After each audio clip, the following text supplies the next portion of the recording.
दोस्तों सही टाइम पर सही अवसर सही काम करने से इंसान को सफलता मिलती है। इसलिए व्यक्ति को समय और अवसर के महत्व को समझना चाहिए। एक कहावत है, कोई अवसर चूकने के बाद वापस नहीं लाया जा सकता। जी हाँ, हर व्यक्ति सफल होना चाहता है, पैसा कमाना चाहता है और इसके लिए वो मेहनत करता है। पर कुछ लोग ही सफल हो पाते हैं क्योंकि वो सही समय पर सही अवसर को ढूंढ लेते हैं। इसलिए वक्त और अवसर के महत्व को समझो। हमें अपनी जिंदगी में मौके तो एक से बढ़कर एक मिलते, हम उन्हें पहचान नहीं पाते। हम जहाँ हैं वहीं रहते, कभी आगे नहीं बढ़ पाते। हम उन मौकों को इसलिए नहीं पहचान पाते, कहीं ना कहीं हमारे अंदर नॉलेज की कमी होती है। मौके हमारी जिंदगी में बहुत से आते हैं, बस जरूरत है हमें उन्हें सही समय पर पहचानने, सही तरीके से उनका इस्तेमाल करके आगे बढ़ने की। ऐसी ही कुछ कहानियां हैं जो आपको जीवन में आगे बढ़ने व अपॉर्चुनिटी को पहचानने में मदद करेंगी। दुनिया में अवसरों की कोई कमी नहीं है। आपने सुना होगा, एक मौका आपकी जिंदगी बदल सकता है। बहुत से लोग इन अवसरों को पहचान रहे हैं और सफल हो रहे हैं, पर क्यों ज्यादातर लोगों को ऐसे अवसर नहीं मिलते? ऐसा इसलिए होता है कि अवसर तो सामने है पर आप उसे देख नहीं पाते। व्यक्ति अपने उधेड़-बुन में और असमंजस की स्थिति में रह जाए और उसके हाथ से वो मौका चला जाए। अक्सर एक छोटा सा अवसर जिसे हम यह सोचकर अनदेखा कर देते हैं इससे कुछ नहीं होने वाला, लेकिन एक छोटे अवसर में एक बड़ा अवसर भी छिपा है। विनोबा भावे के अनुसार कई लोग असाधारण अवसरों की बात जोहा करते, वेट करते हैं, किंतु वास्तव में कोई अवसर छोटा या बड़ा नहीं। छोटे से छोटा अवसर का प्रयोग करने से, अपनी बुद्धि को उसमें जुटा देने से वो छोटा अवसर भी बड़ा हो जाता है। इसलिए अवसर को पहचाने, क्योंकि एक बार यदि मौका चूक गया तो वो वापस नहीं आ सकता। पहले अगर आप इस चैनल पे नए हैं और आपने अभी तक हमारे चैनल को सब्सक्राइब नहीं किया है तो हमारे चैनल विनानी मंत्रास को अभी सब्सक्राइब करें और बेल आइकन को प्रेस करें, जिससे आगे आने वाली सभी वीडियोस आप तक सबसे पहले पहुंचे।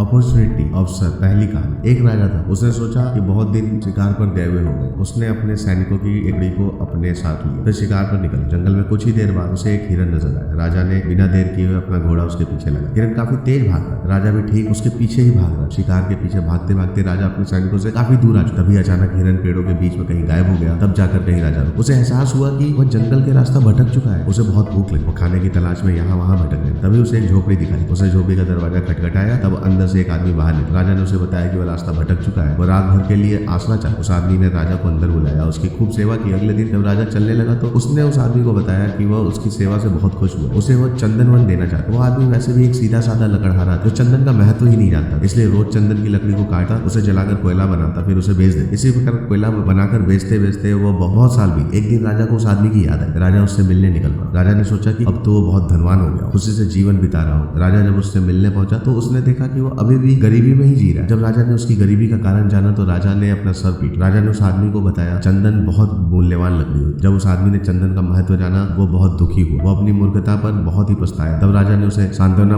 देते हुए कहा, दुखी होने से तो कुछ भी नहीं मिलने वाला, तुम्हारे पास अब जो आखिरी पेड़ बचा है उसका सदुपयोग करो, आगे खुशहाल जीवन जियो। इस कहानी में हमने देखा कि उस आदमी के पास एक बहुत ही सुनहरा मौका था, उसका इस्तेमाल करके वो अपनी जिंदगी बदल सकता था, लेकिन जानकारी न होने के कारण और चंदन का महत्व न जानने के कारण वो गरीब का गरीब ही रह गया। हमारे साथ भी कुछ ऐसा ही है। हमारी रोजमर्रा की जिंदगी में हमारे पास कई सारे मौके आते, लेकिन जानकारी के अभाव में कहीं ना कहीं हम उन मौकों को गवा देते, समय पर उनका इस्तेमाल नहीं कर पाते। इसी वजह से हम जहाँ हैं वहीं रह जाते। सारी बातों का निष्कर्ष ये है कि कुएं का मेढक बने रहने से कुछ भी हासिल नहीं होता। आपको भी दुनिया के साथ आगे बढ़ना चाहिए। हर चीज के बारे में जानकारी प्राप्त, हर मौके को पहचानो, तभी जाकर आप अपनी जिंदगी में आगे बढ़ पाओगे। दूसरी कहानी, कई बार हम अपनी जिंदगी में आने वाली अपॉर्चुनिटी को, वो छोटे मौके को गवा देते। एक बार ऐसे ही कुछ हुआ। नदी के किनारे दो लोग बैठे हुए मछलियां पकड़ रहे। वो बहुत जोश में, वे जल्द से जल्द मछली पकड़ना चाहते। दोनों मछुआरों ने नदी में अपना कांटा फेंका, फिर मछली के फंसने का इंतजार कर। दोनों ने एक दूसरे को देखा, फिर नदी की तरफ देखा, फिर नदी की तरफ आंखें पसारे मछली फंसने का इंतजार कर। अभी कुछ ही देर हुई थी, एक मछुआरे के कांटे में एक बड़ी मछली फंसी। उसे देखकर वो बहुत खुश हुआ। उसने दूसरे मछुआरे की ओर देखे हुए अपनी खुशी जाहिर, फिर उसके पास रखे एक बड़े से डब्बे में उस मछली को रख। अब फिर से कांटा नदी में फेंका। कुछ देर बाद उसके कांटे में छोटी छोटी मछलियां भी फंसी। वो बहुत खुश। उसे सारी मछलियां उसने उस डब्बे में रखी। अब करीब 1 घंटा हो गया, दूसरे आदमी के कांटे में एक भी मछली नहीं फंसी। यह देखकर पहले मछुआरे ने उससे कहा, मैं तुम्हारी कुछ मदद कर देता हूँ, लेकिन उस दूसरे मछुआरे ने बिल्कुल मना। कुछ ही देर में दूसरे मछुआरे के कांटे में बड़ी सी मछली फंसी। थोड़ी देर उसे मछली को देख, फिर से उसे नदी में फेंक दी। यह देखकर पहला मछुआरा को हैरानी हुई, लेकिन उसने कुछ कहा नहीं। अब देखते देखते उस दूसरे मछुआरे के कांटे में और भी मछलियां फंसी, बड़ी कई तरह की बड़ी मछलियां फंसी। लेकिन वो फिर से ऐसे ही कर, कोई मछली फंसती वो उसे ध्यान से देखता, फिर से उसे नदी में। अब ये सब पहले मछुआरे से देखा नहीं। उसने उस दूसरे मछुआरे से पूछ लिया, जब तुम्हारे कांटे में मछलियां फंस रही हैं तब तुम उन्हें नदी में क्यों फेंक रहे हो? तुम यहाँ पर अपना समय क्यों बर्बाद कर रहे हो? तब उस दूसरे मछुआरे ने कहा, वह सब मछलियां बड़ी, मेरे पास कोई भी बड़ा बर्तन नहीं जिससे मैं इन्हें पका सकूं, इसलिए मैं नदी में फेंक रहा। मैं कुछ छोटी सी मछली की तलाश जो मेरे बर्तन में आसानी से मैं उसे आसानी से पका सकूं। उसका जवाब सुनकर पहला मछुआरा हंसा। फिर उसने उसे सलाह दी, दोस्त अगर तुम्हारे पास बड़ा बर्तन नहीं है तो तुम बड़ी मछली को काट कर भी पका सकते। हम में से ज्यादातर लोग एक दूसरे मछुआरे की तरह एक बड़ा सा लक्ष्य हासिल करने के चक्कर में रास्ते में आए हुए छोटे छोटे मौके वो अपॉर्चुनिटी को देख नहीं पाते। कई बार ये छोटे मौके ही हमें बड़े गोल्स की तरफ ले जाए। हमें अपनी जिंदगी में हर मौके को, हर अवसर को खुशी से स्वीकार करने की जरूरत। हो सकता है यही छोटे छोटे मौके हमें हमारे बड़े गोल की तरफ लेकर जाए। हमेशा याद रखिए कि सपने आपके आप ही पूरा करो, ना कि हालात, ना ही कभी लोग आपके हिसाब से। मैं हमेशा आपसे एक ही उम्मीद रखता हूँ कि अपनी जिंदगी में सब कुछ हासिल कर सकते, आप हर वो चीज हासिल कर सकते हैं जो आप चाहते हैं। मुझे आपके सपनों पर पूरा यकीन। तीसरी कहानी। एक बार एक लड़का अपने जीवन में बहुत परेशान था।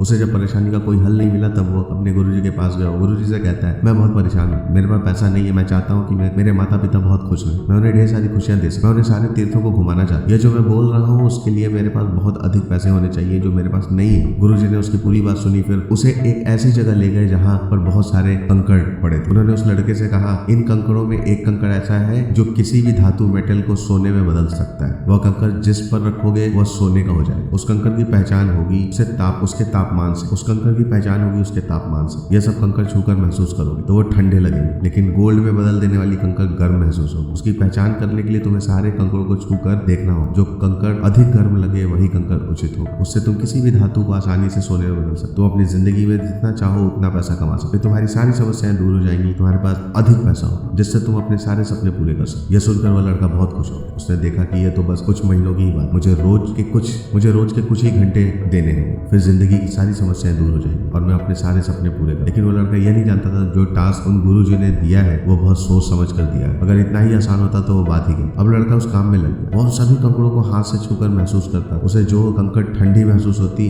वो उन्हें समुद्र में फेंक दिया करता। अगर वो कंकड़ समुद्र में नहीं फेंके तो फिर से वही कंकड़ उनमें मिल जाए। महीनों तक उसे यही करना। उसे लगा कि कहीं कुछ कंकड़ फिर से उसी में न मिल जाए, यह सोचकर तो फिर से वही कंकड़ उनमें न मिल जाए। महीनों तक उसने यही काम। तो उसे लगा कहीं कुछ कंकड़ फिर से उसी में न मिल जाए, यह सोचकर वह उन ठंडे कंकड़ों को समुद्र में फेंक दिया करता। पहले दिन उसने 5 घंटे काम किया। उसने जितने भी कंकड़ छूकर महसूस किए वो सभी ठंडे निकले। फिर वो उन्हें समुद्र में फेंकता गया। इसी प्रकार एक दिन निकला, फिर 2 दिन निकले। ऐसे करते करते 1 सप्ताह निकला, फिर 2 सप्ताह निकले। ऐसे ही समय बीतता गया। 1 महीना, 2 महीना और 3 महीना बीत। लेकिन उस लड़के को अब तक वो गर्म कंकड़ नहीं मिला। उसे सारे कंकड़ ठंडे महसूस हो रहे थे जिन्हें वो समुद्र में फेंकता जा रहा। लेकिन वह निराश नहीं, क्योंकि उसे पता था एक न एक दिन वो गर्म कंकड़ उसे जरूर मिलेगा। वो इसी विश्वास के साथ लगा। अब उस लड़के की कंकड़ ढूंढने की स्पीड अधिक बढ़ गई, लेकिन उसने पहले की अपेक्षा अब कंकड़ों को जांचना परखना कम कर दिया। अब वो उतनी बारीकी से उन कंकड़ों को नहीं परखता जितना उसने शुरू के 3 कंकड़ों को परखा था। दूसरी तरफ से ऐसे भी कह सकते हैं कि उसके दिमाग की कुछ ऐसी कंडीशन हो गई थी, उसकी कुछ ऐसी हैबिट हो गई थी फटाफट उन कंकड़ों को छूकर उन्हें समुद्र में फेंकने की। ऐसे ही करते करते 5वें महीने में कुछ दिन बचे थे। इतनी मेहनत करने के बाद उसके हाथ में वो गर्म कंकड़ आ गए। उसने महसूस किया कि वो गर्म था, लेकिन जैसे कि उसकी हैबिट थी जल्दी से हर कंकड़ को समुद्र में फेंकने की, उसने वो गर्म कंकड़ भी समुद्र में फेंक दिया। फेंकने के तुरंत बाद उसे एहसास हुआ कि यह तो वही गर्म कंकड़ था, लेकिन तब तक देर हो चुकी। अब वो समुद्र में उस कंकड़ को नहीं निकाल सकता। उसे अपने ऊपर पछतावा हो रहा था। हाथ आए कंकड़ को उसने समुद्र में फेंक। वो फिर से महात्मा जी के पास गया, अपने पछतावे को लेकर गया। तब महात्मा जी उससे कहते हैं, अब तो तुमने हाथ आए मौके को गवा दिया। यह सब तुम्हारी उस आदत की वजह से हुआ। जब तुमने हर कंकड़ को हल्के में लेना शुरू कर दिया, तुमने आदत बना ली थी तुरंत कंकड़ को देखते ही समुद्र में फेंकने की। मैं तुम्हें यही शिक्षा देना चाहता था, हाथ आए मौके को कभी गंवाना नहीं चाहिए। जिस दिन आपने अपने हर दिन को हल्के में लेना शुरू कर दिया, धीरे धीरे हर चीज को हल्के में लेना आपकी हैबिट बन जाएगी। ऐसे में आप उस अपॉर्चुनिटी को खो देंगे। आपकी जिंदगी में वो गर्म कंकड़ एक अपॉर्चुनिटी है। हर एक कंकड़ का एक नया दिन है। बस जरूरत है तो उस गर्म कंकड़ को पहचानने की। अपने जीवन में आए मौके न गंवाएं। वह गर्म कंकड़ कब आपके हाथ में आएगा आप कभी नहीं जानते। जिस वक्त आपने हर दिन को हल्के में लेना शुरू कर दिया, आपकी आदत में शामिल कर लिया, तब पता नहीं कब वो अपॉर्चुनिटी आपके हाथ से निकल जाए। इसलिए हर दिन से कुछ नया सीखना चाहिए, हर दुख से कुछ नया सीखना चाहिए, हर सिचुएशन से कुछ नया सीखना चाहिए। अचानक कब आपके हाथ में वो गर्म कंकड़ आ जाए जो आपकी पूरी जिंदगी बदल दे। जिंदगी के हर दिन को ऐसे जियो जैसे वो गर्म कंकड़ जो पता नहीं कब आपका पूरा जीवन बदल दे।